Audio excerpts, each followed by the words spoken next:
छोड़ करके भागवत में प्रवेश किया है, इसलिए भागवत साक्षात भगवान की वांगमयी प्रतिमूर्ति है। भैया जो भागवत के पुस्तक को अपने घर में रखते हैं उनके पितर तृप्त हुआ करते हैं। जो भागवत के पुस्तक को प्रातः काल उठ करके नमन करते हैं उसको संपूर्ण प्रकार के ऐश्वर्य मिला करता है। जो भागवत के पुस्तक की आरती पूजा करते हैं उसको सीधे वैकुंठ में रिजर्वेशन मिला करते हैं, सीधा वैकुंठ में रिजर्वेशन। जिसको रिजर्वेशन लेना है वैकुंठ में वो भागवत की पूजन करे, प्रणाम करे। और कहना क्या, भागवत के आधा श्लोक भी यदि कोई पढ़ ले तो हजारों गौदान का फल मिल जाता है।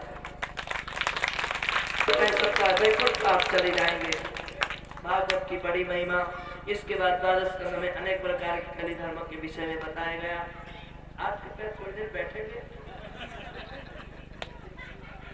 आप तो खड़े होके देखकर मैं कथा ही भूल जाता हूँ, पता नहीं कौन सी गोली मार देंगे, क्योंकक्योंकि मैंने टिकट बांटी, अब ये निरस्त तो कर सकते हैं, इसलिए बैठ रहे हैं आप। अभी बोलाऊंगा आपको पूजा करना है, अभी थोड़ी 10 मिनट बाद। बोले जय श्री कृष्ण। कथा जीवन की व्यथा को दूर करने वाली। मैं बार बार कहता हूँ हमारे जीवन से 4 घंटा कथा होते रहे तब भी मुश्किल से होगा। और हमारे बाबूजी मुझे कई बार बोल चुके कि महाराज जी साल भर कथा करो यहाँ। मैंने हाथ जोड़ के माफी मांगी, कह दी मेरी बस की, क्योंकि मुझे और भी जगह जाना होता है। तो कहते ठीक है, फिर हम साल में 4-5 कथा करेंगे। आज बताएंगे ऋषिकेश में कब कथा होनी है, इन्होंने आप यहाँ बताएंगे, मैं नहीं बोलूंगा। आज आपने मुख से बोलोगे, अभी नहीं, थोड़ी देर बाद।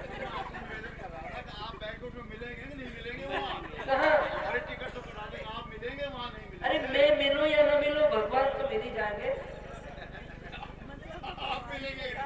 मैं तो एजेंट हूँ भैया, मैं तो भगवान का एजेंट हूँ। यहाँ से टिकट काटना मेरा काम है, वहाँ जाने और शक्ति दे, ये मैं बार बार करता हूँ। इसी तरह से नाचते रहे, इसी तरह से दौड़ते रहे और इसी तरह से कथा का आयोजन कराते रहे, इसी तरह से खूब रहे, यही कामना, शुभ कामना। और आइए इसके बाद अब भागवत में, भागवत की महिमा बताई गई कि भागवत संपूर्ण ग्रंथों में श्रेष्ठ है। भागवत जब तक भागवत सामने नहीं आता है तब तक अन्य पुराणों की जो है प्रधानता है, अन्य पुराण दिखाई देते हैं। जहाँ भागवत सामने आ जाता है अन्य पुराण निष्क्रिय हो जाते, निस्तेज हो जाते हैं। तारागण खूब चमकीले दिखाई पड़ते हैं, तारागण खूब चमकीले दिखाई पड़ते हैं और चांद भी दिखाई पड़ता है। जहाँ सूर्य भगवान उदित हो गए सब निस्तेज हो जाते हैं। ऐसे ही भागवत है। सर्व वेदांत सारम है श्रीमद् भागवत विष्यते। श्रीमद् भागवत में संपूर्ण वेद वेदांतों का सार है, जो आपने संक्षेप, अति संक्षेप में आपने श्रवण किया। मैं वही कह रहा हूँ कि भागवत 1 साल में भी पूरा नहीं होगा, बाबू बहुत विशाल है। और निम्नगानाम यथा गंगा देवानाम अच्युतो यथा वैष्णवानाम यथा शंभो पुराणानां तथा विभो। बहने वालों में निम्न, बहने वालों में सबसे श्रेष्ठ है माता गंगा। बोल बोल गए मैया की। देवताओं में सबसे श्रेष्ठ भगवान कृष्ण है, अच्युत है। और वैष्णवों में सबसे श्रेष्ठ वैष्णव भगवान शंकर है। ऐसे पुराणों में सर्वश्रेष्ठ पुराण जो है ये भागवत है। ये भागवत परमहंसों की संहिता है, जिसमें अवगाहन करने से मुक्ति मिल जाती है। मुक्ति भुक्ति करे स्थिता, अरे मुक्ति भी मिल जाती है। संसार में अनंत अनंत वैभव, अनंत अनंत भोग और अंतिम में परम तत्व का, परम तत्व की प्राप्ति, परमात्मा पद की प्राप्ति। मुक्ति भुक्ति और मुक्ति दोनों देने में समर्थ है तो हे श्रीमद् भागवत। बोलो भागवत भगवान की। भवे भवे यथा भक्ति पादयुस्तव जायते तथा पुरुषदेवेश नाथस्पन्नः यत प्रभो। प्रभु से प्रार्थना की, हे प्रभु भवे भवे, जब जब हमें संसार में आना हो, जब जब इस संसार का कैदी बनो, निष्काम भाव से सेवा करो, जब जब इस संसार में हमें आना पड़े, आपकी भक्ति मिले, ऐसी कृपा करना प्रभु, ऐसी अनुग्रह करना प्रभु, ऐसी दया दृष्टि करना।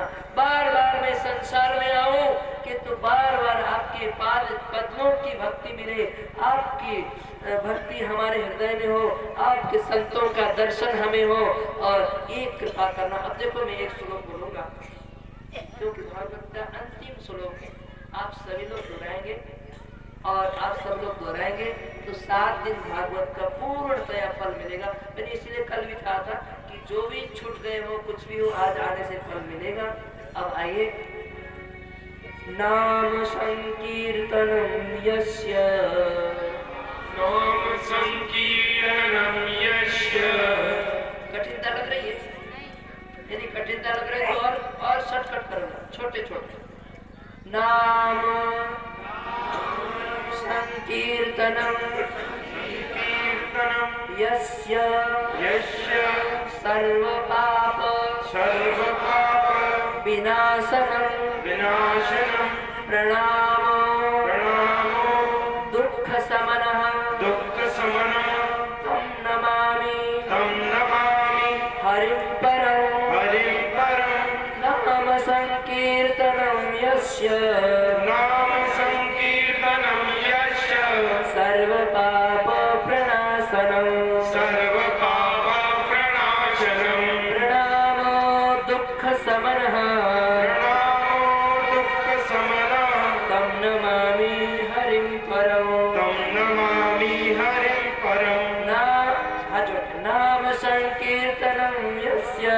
नाम संकीर्तनं यस्य सर्व पाप प्रणाशनम् प्रणामो दुःख शमनः तं नमामि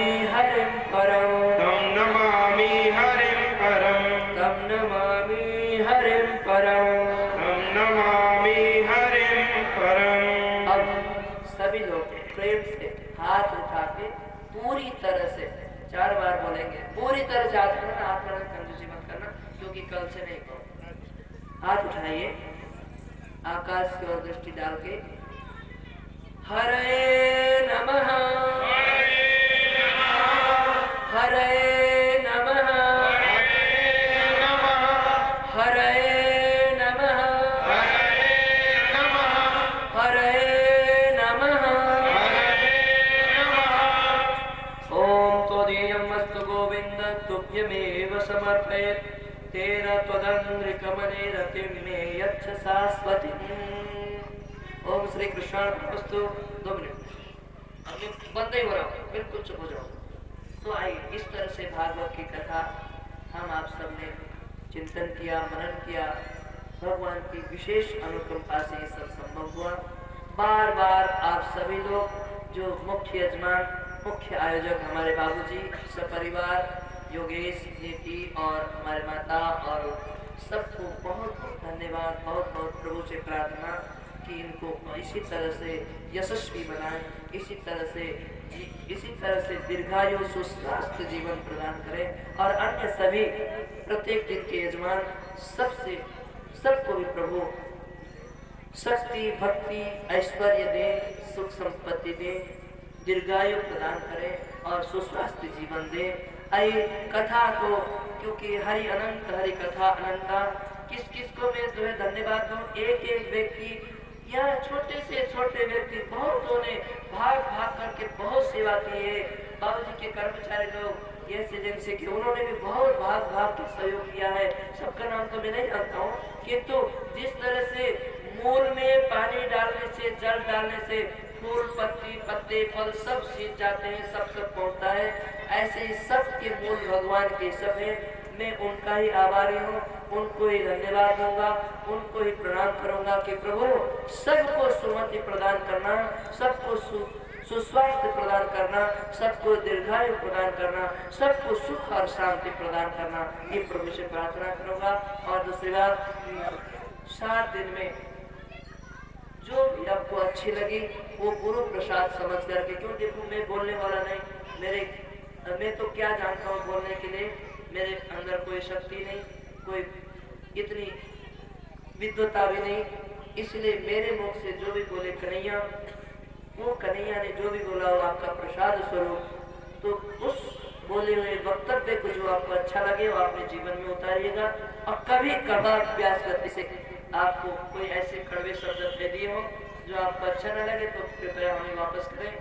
और कभी हंसी मजाक भी हुई हो 7 दिन के दौरान में, उस समय कोई ऐसे कड़वे शब्द हो तो मुझे माफ करना, क्योंकि मैं जिमी जैसे माता पिता जी मात पिता ही सुनी तोतरी वाणी, जैसे बालक के तोतरी वाणी सुन करके माता पिता बहुत प्रसन्न होते हैं, ऐसे मेरी इस टूटी हुई वाणी को और इस तोतरी वाणी को सुन करके आप प्रसन्न हो रहे हैं, आनंदित हो रहे हैं। क्योंकि मैं तो कुछ आता नहीं, मैं जानता भी नहीं, कुछ नहीं जानता हूँ। मैं तो बहुत छोटा एक बालक हूँ, बालक की तरह तोतरी भाषा में सुनाता हूँ जो प्रभु प्रेरणा करें और आप सबके प्रेम, आप सबके स्नेह के स्वरूप में बोल पाता हूँ। आप लोगों ने इतना टाइम दिया, अपने अमूल्य समय को देकर के मुझे सुना भगवान की कथा मेरी टूटी फूटी वाणी में, इसलिए आप सबका मैं आभारी हूँ, सबको धन्यवाद दूंगा।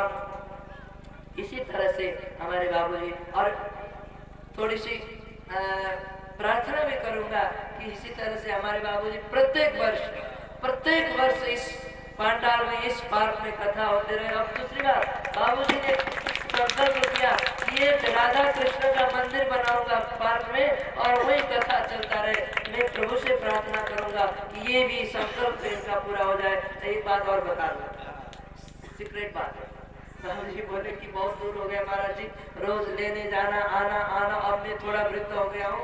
अब ऐसा करूंगा कि 2 कमरा इसके आसपास में कहीं बनाऊंगा ताकि कोई भी संत आए कथाकार वहाँ रहे, प्रेम से कथा करे। ये भी भगवान इनकी पूजा करे और भगवान इनको दीर्घायु दे। मैं इनका बहुत बहुत आभारी हूँ। ये बहुत स्नेह करते हैं मुझे, इनकी इच्छा की खूब कथा करे महाराज जी, आप खूब कथा करे, कहले मैं कराऊंगा सब जगह इसी तरह से मैं सबको प्रणाम करता हूँ, अपने वाणी को विसर्जन करता हूँ। हरि ओम। सर्वे भवन्तु सुखिनः, सर्वे सन्तु निरामया, सर्वे भद्राणि पश्यन्तु, मा कश्चित् दुःखभाग् भवेत्। ओम शांति शांति शांति।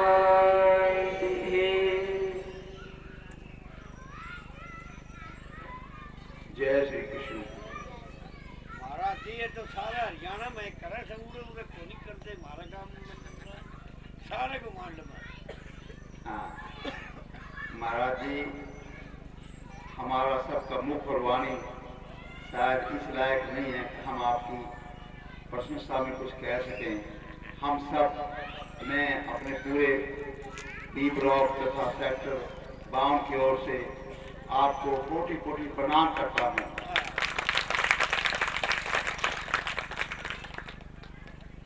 और अपना जो स्नेह आप हम पर बनाए रखें।